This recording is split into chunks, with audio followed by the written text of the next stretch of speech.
Hello, my crafty friends. It's the second of the month. That means it's time for a new sheet load of cards. The sheet load of cards is a sketch and cutting guide created by Alicia at Call Me Crafty Al, and she makes it available free for subscribers to her YouTube channel. Check out her link in the description box below on how you can download your own sheet load of cards.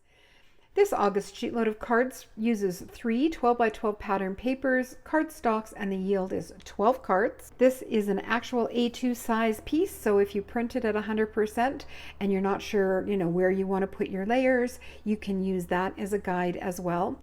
Now, the first of each month, Alicia debuts her sheet load, her finished cards, gives you any tips and tricks.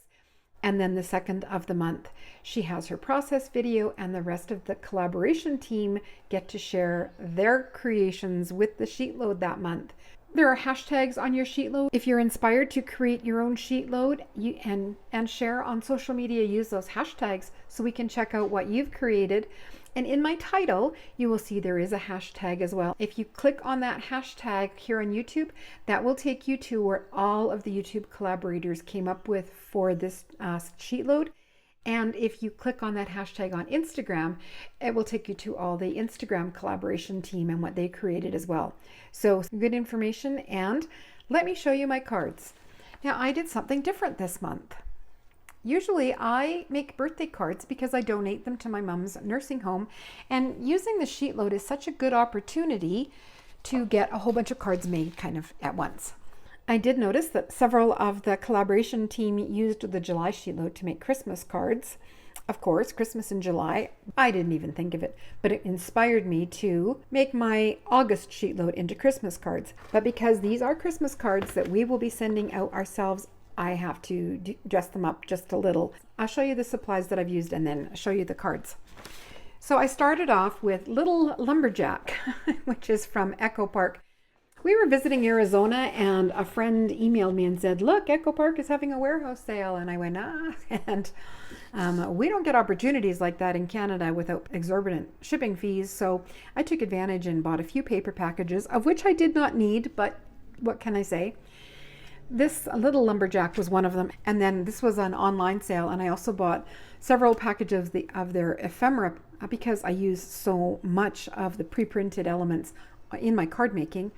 So this one is a Lumberjack Christmas ephemera. I also got the Little Lumberjack ephemera, but it's more for masculine cards rather than Christmas. So, I mean, these packages are chock full, and I've used almost all of them on my cards. So I was very happy about that.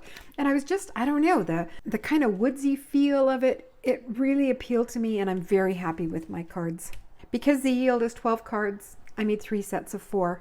So let's start with the flat ones. So I changed them up a little bit because the sketch calls for this sentiment block, and I chose to use ephemera instead of that. And then I wanted a sentiment on the majority of the cards. I used my Tailored Expressions Simple Strips Christmas, and then the coordinating die for any of the sentiments. Now those I didn't have to die cut for my cards. If I notice I'm getting low, I just take out the stamp it in several different colors, die cut it, and then pop all of those into a little plastic storage envelope so I'm ready to go. I did use some honeybee bling on most of the cards. That is linked on my blog. Everything that's available will be linked on my blog, which is also in that description box below. And then I used a Sakura Stardust pen to add a little bit of sparkle. So if you follow me, you know I always finish off the inside of my cards. So these flat ones, I used the ephemera for most of them. So I have that card. Here is Merry and Bright, and this one I outlined the ephemera piece with that sparkle pen. It just makes it pop a little more. Some bling, and all of the foam tape that I used is thin foam tape. So I get the lift but without the bulk. Counting down to December and room to sign our name, and there's more of the sparkle pen on that piece of ephemera. From Our House to Yours, the most wonderful time of the year. And this Merry banner, those were pieces in the ephemera pack, and they're popped up with thin foam tape. So those are the flat cards. I am a fan of pop-up cards, and I've been making cards for so long I can actually say I've been doing it for decades. Oh, that makes me feel old. However, people, I don't want to say they expect a fancy card or a pop-up card, especially at Christmas time. but I know they enjoy them. I get a lot of comments from the people that I send the cards to, how much they enjoy the cards and wait for them every year. And that makes me so happy, and then makes me want to make them again the following year. So I mean, the papers all follow the sketch. The fronts are all the same with the ephemera and a sentiment, but inside, this one has a pop-up using Karen Burniston's Catherine label pop-up. Now this Catherine label pop-up is so easy to assemble. Karen has an assembly video right on her website, and I'll link her website right in that description box below. I don't actually do assembly videos for the majority of her dies because she's already got the assembly video there. And since you need the die to create the pop-up, it just makes sense that you watch her video when you're on her website. This Catherine label is my most used pop-up die. It is so versatile. It comes with labels, but you can animate all kinds of things as long as it kind of fits in your card. And I chose this big snowflake. This is a very old die. I don't even think Impress is around anymore, but it was a snowflake trio. There's 3 of the snowflake dies in the package, and I chose the largest one. And the red that I've used here and for the matting is the back side of one of the prints of the 12 by 12 pattern papers. So you can see on the back side, it's got some words. The Merry Christmas is also from Karen Burniston, and it's the Merry Christmas as well as the Merry Christmas shadow die. Both are available separate because they were created at different times. The Merry Christmas was hugely popular, so after lots of requests, she came out with a shadow die for it. So you can see I've cut the shadow out of black, the Merry Christmas out of white in keeping with the color scheme, and after I had my 4 Merry Christmases cut and assembled, I gave them a spritz with shimmer spray, so they're sparkly. Not sure if that will show up in the video. I forgot to bring this over, but this is from her new short crosshatch rectangles, which are actually sized for mini Simline cards, but I get a lot of use out of them. And I stamped a sentiment from an old Hero Art set. To balance it out a little bit, I used the scrap of patterned paper. You can see there's a strip of the patterned paper that you will have left if you follow the instructions. So of course I use those to decorate the insides of my cards. So that's the first one. The second one is the same. They all have the red snowflake. I love a red snowflake at Christmas. Some of them have different pattern papers, and some of them I was able to use the reverse side.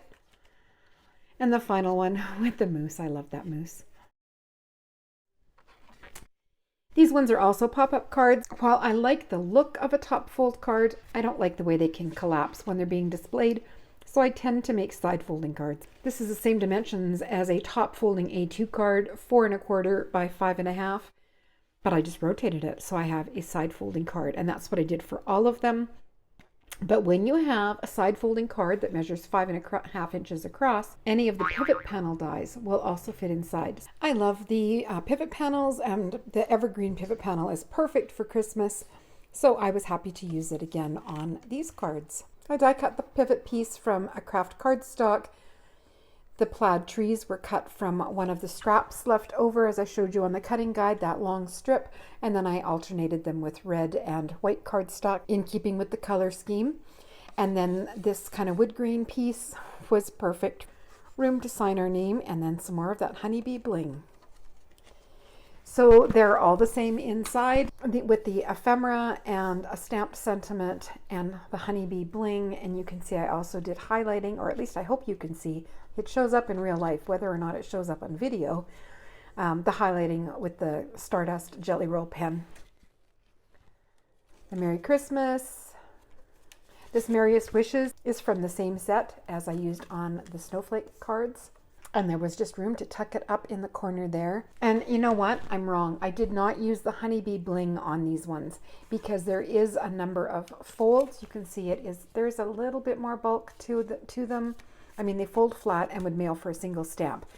The honeybee bling is on the outside, but inside I used some retired circle holographic stickers from Stampendous. And in fact, they are so old, there's not much stick left in them, which I didn't realize. I stuck them all on, put them aside, went to work on the next set, and when I was moving these around, half of the circles had fallen off and were stuck to random places on the card. So they were easily removed, and I added them back on with wet glue. So I'm very, very happy with my cards. I now have 12 cards ahead for Christmas, which is awesome. And I'm really excited to see what the rest of the collaboration team and what Alicia comes up with using this sheet load of cards. Now the ones with the pivot panels, they don't stay closed, but it's just there's layers to it, and this is a card that will be displayed open anyhow. So I'm okay when I'm looking at them like that I see that these four don't want to stay closed. I'm not sure how I'm going to take the photos. May have to tape them closed for that, but I did want to point out I am aware that they're not staying flat down. But as I said, if they're displayed open, it doesn't really matter. Hitting that like button is a huge help for YouTubers. The more likes you get, the more people can see your video, and the more people see your video, that allows you to grow your channel. So if you liked my cards today, please hit that like button. I'd love you to subscribe and see more of my pop-up cards, my tutorials, and make sure you click on that hashtag in my title to check out what the rest of the collaboration team has come up with using the August 2022 sheetload of cards. That's it for me today.